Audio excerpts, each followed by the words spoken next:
Halo, selamat datang di Kabar Bisnis. Nah, kali ini vlognya Kebun Desain akan membahas sesuatu yang akan kita hadapi, yaitu resesi ya, Dek ya? Iya. Nah, jadi kita akan ngebahas resesi tentang apanya nih, Dek? Tentang dampak resesi yang wajib kamu tahu. Nah, ini resesi kerennya dari kemarin ya, meresahkan sekali gitu. Iya. Emang cukup. sebenarnya apa sih resesi itu? Langsung aja kita bahas deh. Apa sih resesi itu? Nah, kita lihat dari di sini ada berita dari Kompas. Kita pengen tahu.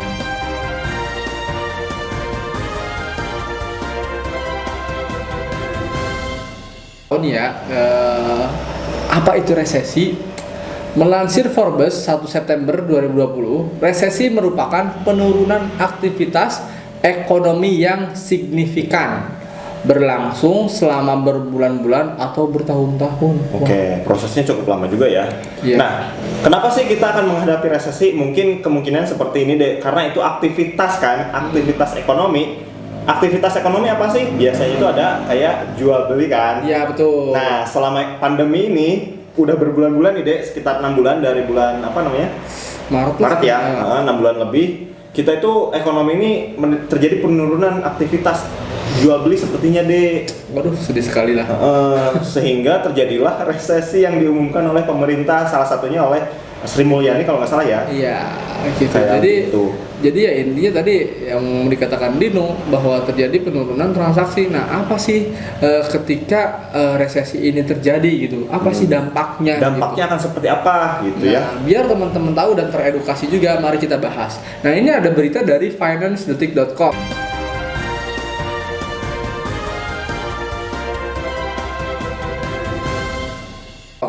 Dengan headline 3 dampak resesi yang wajib kamu tahu.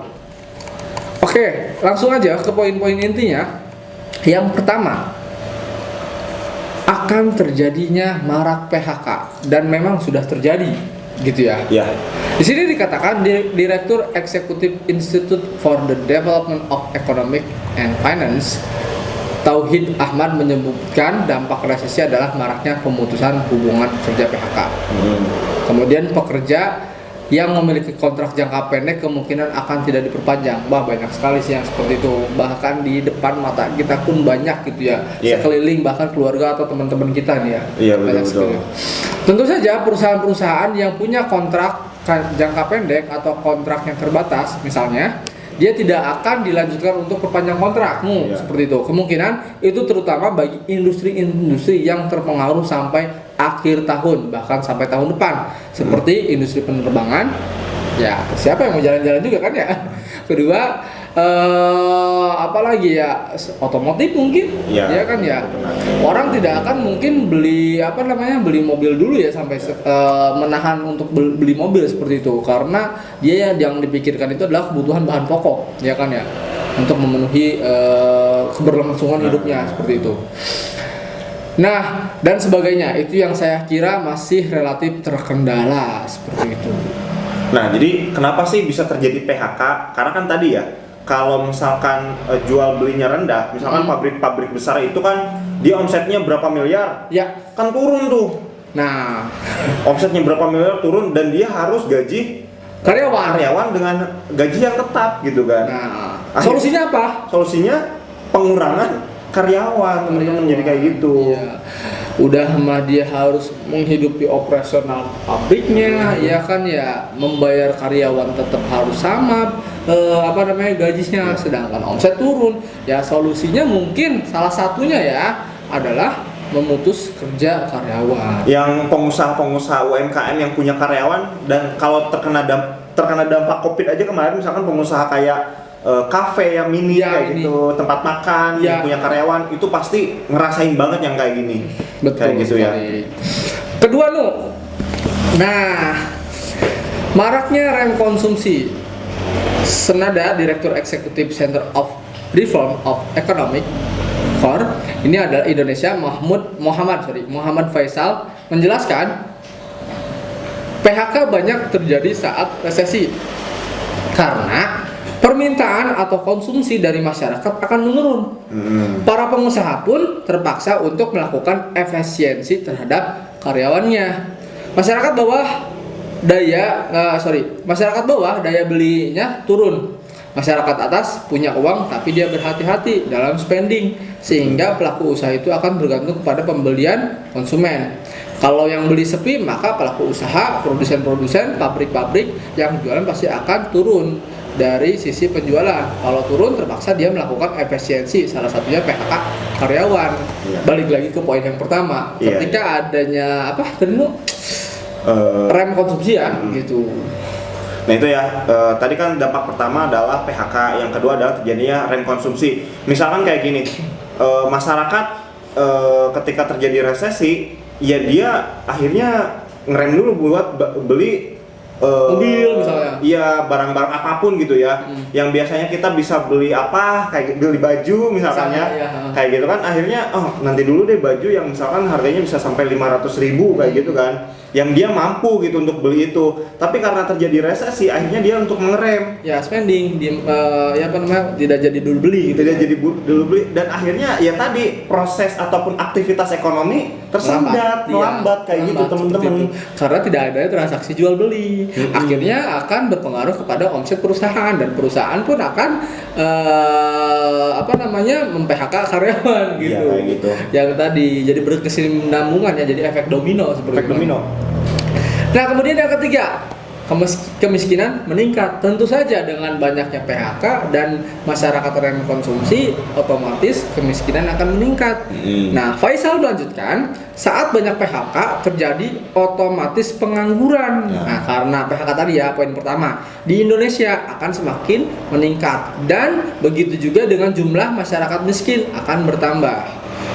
Kalau banyak karyawan di PHK, berarti pengangguran meningkat. Kalau meningkat penganggurannya, daya beli masyarakat turun dan kemiskinan bisa meningkat, dan itu yang dirasakan. Ya, itu ya.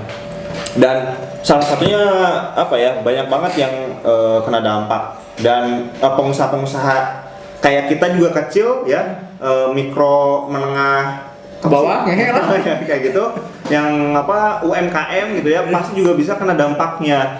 Misalkan yang jualan minuman-minuman kayak kopi-kopi kemasan, itu mungkin bisa jadi kena dampaknya karena orang-orang nanti dulu deh beli kopi minuman kayak gitu ya. Benar-benar seperti itu. Karena ya itu kemiskinan meningkat. Oke Nu, kita sudah bahas 3 dampak tersebut. Nah, kaitannya dengan bisnis apa nih dan masyarakat umum misalnya. Apa sih solusinya? Kita mulai dari poin yang pertama. Maraknya PHK, solusinya apa Nu kira-kira? Memang karena efeknya domino ini agak sulit sih. Ya, agak sulit. Agak sulit.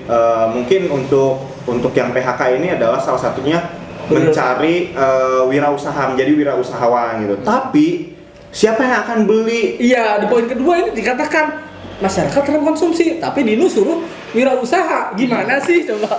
Ntar ketika Bang katanya suruh wirausaha, tapi masyarakat rem konsumsi, ntar siapa yang mau beli gitu? Nah, ini kita harus pandai memilih apa dulu nih wirausahanya. Karena tadi kan misalkan orang akan mengerem untuk beli mobil, beli HP, beli baju misalkan, beli hal-hal yang misalkan tidak penting lah, tidak berpengaruh kepada kehidupannya misalkan.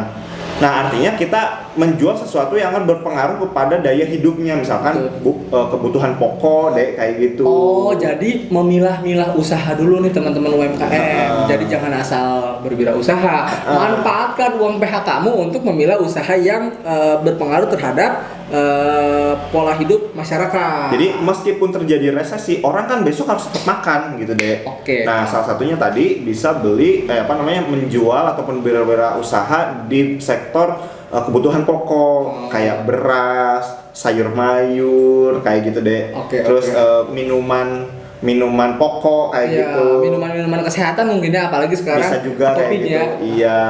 Nah, itu kan yang kemungkinan saat ini dicari juga, dan ekonomi kita meskipun sedang lesu, tapi setidaknya ada perputaran di situ. Nah, di mana perputaran uang tersebut atau transaksi tersebut akan sedikit besarnya membantu ekonomi Indonesia seperti itu. Dan akan berpengaruh kepada poin ketiga, yang insya Allah kemiskinan akan menurun karena banyaknya yang berwirausaha gitu. Tapi untuk wirausahanya kalian harus pintar-pintar milah, kata Dinu tadi, yaitu milihlah usaha yang memang sangat penting untuk kehidupan masyarakat banyak. Ya, untuk kondisi resesi ya. Ya. Untuk kondisi resesi. Kalau nggak kondisi resesi mah bebas kalian mau usaha apapun bisa. Soalnya kan aktivitas ekonominya cepet lah. Normal lah, cepat gitu ya. Cepat, iya seperti itu. Kalau lagi lesu kan ya gimana gitu. Ya. Bingung juga. Juga susah. Dan mudah-mudahan deh, pokoknya kondisi ini sekarang bulan apa ya?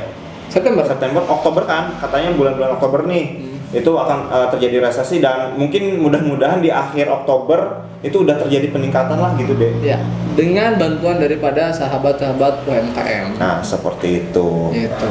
Oke, itu aja untuk video kali ini, informasi tentang resesi dan cara kita menghadapi resesinya seperti apa. Mudah-mudahan bermanfaat ya buat teman-teman UMKM. Ada tambahan lagi tidak? Cukup. Oke, kalau cukup kita akhiri. Sekian dari saya dan Dinu. Sampai jumpa di kabar bisnis selanjutnya.